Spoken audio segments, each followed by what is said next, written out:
Morning all of इस lecture में हम लैंगिक जनन के बारे में पढ़ेंगे। लैंगिक जनन का अर्थ होता है दो जीवों का मिलना, यानी जनन की ऐसी विधि जिसमें दो जीव भाग लेते हों, ऐसी विधि को लैंगिक जनन कहा जाता है। इंग्लिश में इसे सेक्सुअल रिप्रोडक्शन कहा जाता है। हम जानते हैं जनन को दो भागों में विभाजित किया जाता है, एक अलैंगिक जनन और दूसरा होता है लैंगिक जनन। जनन का अर्थ होता है ऐसी विधि ऐसी विधि जिसमें कोई जीव जो होता है अपनी जैसी संतानें उत्पन्न करता है, ऐसी विधि को हम जनन कहते हैं। यानी डीएनए से डीएनए बनता है, यानी जो माता पिता होते हैं वह अपनी जैसी संतान उत्पन्न करते हैं, ऐसी विधि को हम जनन कहते हैं। यानी it is a biological process in which new organism और offspring produce from their parent. ऐसी विधि को हम सेक्सुअल रिप्रोडक्शन कहते हैं।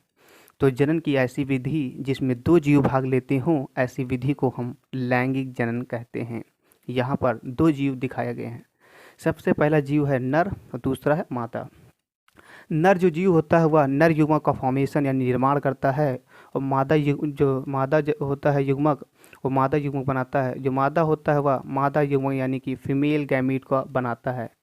नर यानी कि मेल जो होता है मेल गैमीट को बनाता है, और फीमेल जो होता है वह फीमेल गैमीट को बनाता है। नर युग्मक अगर मनुष्य के केस में हम देखते हैं तो नर युग्मक जो होता है वह शुक्राणु होता है, और मादा के केस में अगर हम मादा युग्मक को देखते हैं वह अंड कोशिका यानी एग सेल होता है। एन नंबर पाए जाते हैं। और नर युग्मक जो होता है जब मादा युग्मक से मिलता है, इस प्रक्रिया को हम निषेचन कहते हैं। यानी ऐसी प्रक्रिया जिसमें नर युग्मक मादा युग्मक से मिलते हों, नर युग्मक का मादा युग्मक से मिलने की प्रक्रिया को निषेचन कहा जाता है। निषेचन के बाद जो होता है जब नर युग्मक एन और एन 2n हो जाता है, यानी कि दोनों के डीएनए आपस में मिल चुके हैं और दोनों जो आपस में मिल जाते हैं उसे हम युग्मनज या जाइगोट कहते हैं। जाइगोट के बाद एम्ब्रियो का फॉर्मेशन होता है, यानी कि भ्रूण का निर्माण होता है, और इस बच्चे के विकास में प्लेसेंटा महत्वपूर्ण भूमिका निभाता है, जो कि माता के नाल एक होती है जो कि बच्चे तक जुड़ी होती है, भ्रूण से जुड़ी होती है। इस नली का मुख्य काम होता है बच्चे तक भोजन को पहुंचाना। हम जानते हैं पर्याप्त मात्रा में ऊर्जा की आवश्यकता होती है जीवन को जीने के लिए, यानी संसार के सभी प्राणियों को जीने के लिए पर्याप्त मात्रा में ऊर्जा की आवश्यकता होती है। यह ऊर्जा जो होती है वह माता के अंदर ग्लूकोज के रूप में बनती है, और यह जो ऊर्जा होती है यह बच्चे तक प्लेसेंटा के द्वारा पहुंचती है। ऑक्सीजन गैस का भी आदान प्रदान प्लेसेंटा के द्वारा होता है। प्लेसेंटा जो होता है हम जानते हैं कि श्वसन की प्रक्रिया के पश्चात कार्बन डाइऑक्साइड एक विषैली गैस होती है जिसका निर्माण होता है। इस कार्बन डाइऑक्साइड गैस को शरीर से बाहर निकालने का कार्य प्लेसेंटा का होता है। जब पूर्ण 9 महीने हो जाते हैं तो बच्चे का विकास हो जाता है, यानी बच्चे का निर्माण हो जाता है।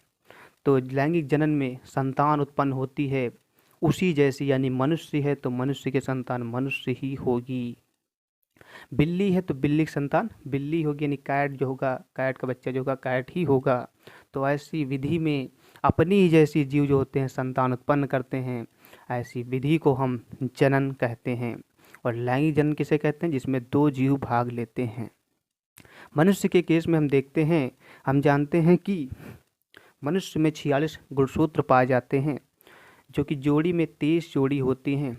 22 जोड़ी जो होते हैं उन्हें हम ऑटोसोम्स कहते हैं, और एक जोड़ी जो गुणसूत्र होता है उसे हम लिंग क्रोमोसोम या सेक्स क्रोमोसोम कहते हैं।